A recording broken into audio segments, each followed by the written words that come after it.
Tax season again, and we're here to talk about finding a good tax preparer. My name is Paul Tuttle. I'm director of the Low-Income Taxpayers Clinic here at Southeast Louisiana Legal Service. And my companion here is? I am Andre Robinson. I am an ABA Tax Section Fellow, and I work in the Low-Income Tax Clinic here with Paul.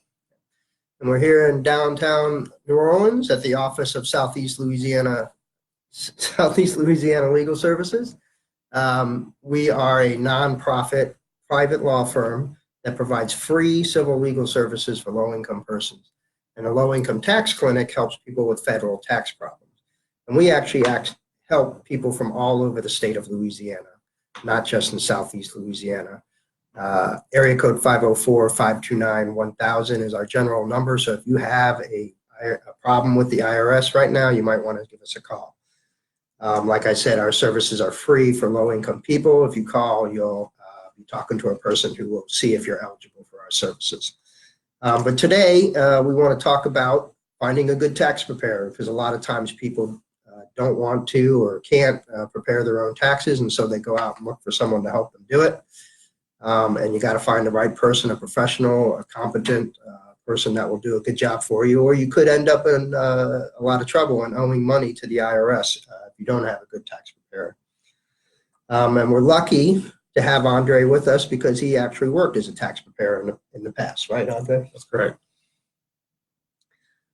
So there's a lot of competent tax preparers out there, and we're going to give you some clues on how to find them, because there are also some fly-by-night operators that are just popping up like mushrooms around this time of year, and a lot of them might not know what they're doing.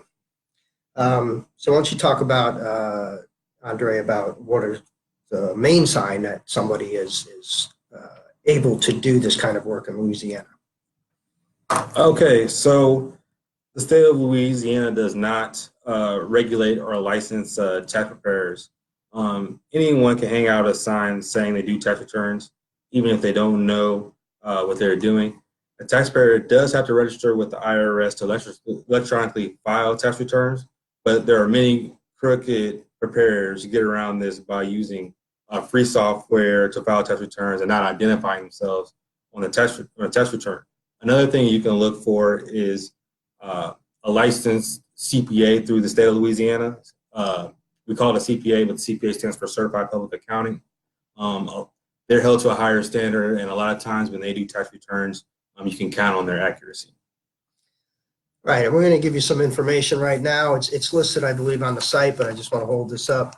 There are some groups out there that will help low-income tax people do their tax returns. Now, we're a law office, and we help people with IRS issues. We don't prepare tax returns here. But luckily, there are other groups out there that do. One of them is the Volunteer Income Tax Assistance Program, or VITA, and that's a 1-800 number there, 1-800-906-9887. That person will tell you the nearest clinic or program that's near to you that will help you prepare your tax returns if you're eligible for that service. This is for low-income people. And if you're over 60, the American Association of Retired Persons will probably help you out. Their number is 1-888-227-7669. So these people are volunteers. They're doing this for free. They don't have any incentive to puff up your refund to get more money. And they are trained and they're dependable. And so it's a good resource if you need help. So we talked about the fact that Louisiana does not regulate tax preparers. They do regulate CPAs, so that's a good thing to look for. And another tip for identifying a bad tax preparer is someone who does not want to sign your return or put their information on your return. Anyone who's getting paid to help you do your return should be having their name and information on your return. So if someone prepares a return for you and they don't want to put their name on it, that's a bad sign, because that person's saying that they don't want to be held responsible for what's on that return. Now let's talk, we talk about signing a tax return, but in these days, most tax returns are electronically filed.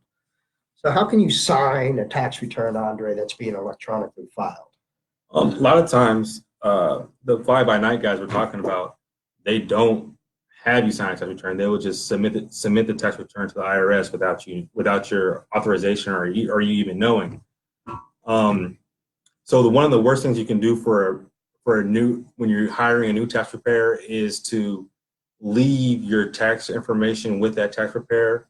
A lot of tax preparers will allow you to sit there while they do the tax return, and you can kind of check for some signs that I'm about to go over before you authorize them to send the tax return to the IRS. Because once it goes to the IRS, it's pretty much, you can get it back, but it's a big process to do so. But you should get an actual copy of the return once the preparer is done with the return. And what happens a lot of times is that a preparer asks you to sign the authorization from when you first come into the office. They can do that too. Then they'll tell you to leave the tax documents and prepare the return later and submit it, like I said earlier, without you knowing it. It's dangerous to not know that you had your tax returns filed, and someone can even steal your identity by filing a false return under your name, but directing the refund. They could also direct the refund to themselves. Right. And the IRS is going to hold you responsible for what's on your tax return that has your name and social security number on it. And that's basically all anyone needs to file a false return in your name. It's your name and the social security number. They can make up the rest, and they can get a false refund that they direct to their account. So you want to be careful about ID theft. You don't want to leave your tax papers with somebody that you're not sure about. What they should be doing is doing the return right there with you and going over it with you so that you can see that it's correct. And you should get a copy of it. Definitely you should get a copy of it so that you can check later to make sure that what they gave you is the same thing that they filed.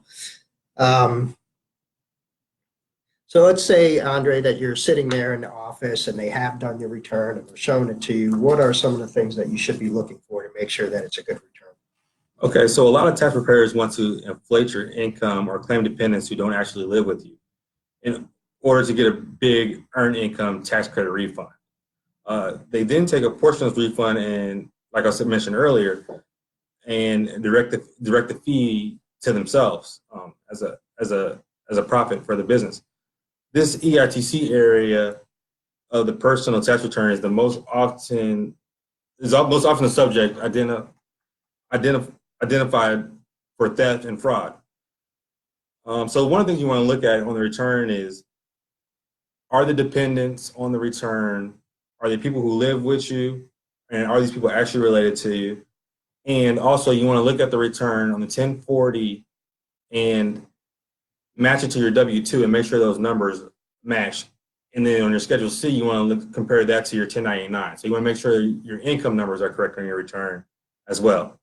So knowingly submitting a return with false information like this is fraud, and it's a problem that you don't want to deal with. Right. There's another thing that I often see, which is a false claim for something called the American Opportunity Credit. And this is a credit that you can get money back for, and it's for college expenses or higher education expenses that you had to pay out of your pocket. So this is not for minor children, your child in high school or their school expenses. This is for higher education expenses that you paid out of pocket. So if you see a claim for the American Opportunity Credit Act on your return and you or nobody in your household went to school that year, then obviously that's a problem. So this is another area where there's often fraud because it's easy to ask for that money, and you can get that money back even if you didn't have money taken out of a paycheck or anything like that. And with any return, if you have any questions, a good tax preparer will go over it with you and answer your questions for you. And lastly, you can check the Better Business Bureau online. You can check the person's name or the business name to see if there's been any complaints lodged against them. Excuse me. You can also see whether they're accredited by the Better Business Bureau. That's always a really good sign because they look into businesses and they investigate complaints. And so you got to do a lot to be accredited by them. And you know what? You can just Google somebody's name too. I have done this, and if you find out that they've been convicted of tax fraud in the past, then I don't know, Andre, what do you think? Maybe that's not a good sign. No, it's not like that. So that might be maybe the first thing you want to do. So those are the signs of what tax preparers might do to try to steal your ID or to put a false information on your return. Hopefully you can avoid that and get the refund that you're supposed to get and not have the IRS auditing your return and coming back on you later. Because if you do have false information on your return, not only can the IRS come back and ask you to repay that refund with interest and penalties, you can also be subject to civil and criminal fraud penalties and criminal investigation. It is a crime to put false information, knowingly put false information on a tax return. So remember that. Be careful about tax preparers and what you're doing. So that's all we have for today. We're going to be back next month to talk more about the Earned Income Tax Credit, because this is a program where people can get sizable refunds if they're working and have dependents. But there are a lot of eligibility requirements, and we're going to go over them and make sure that you're eligible for that. That's going to be on Tuesday, February 11th at the same time, 4:30. We hope to see you then. Until then, this is Paul Tuttle, and I'm Andre Robinson. we'll see you next time. All right.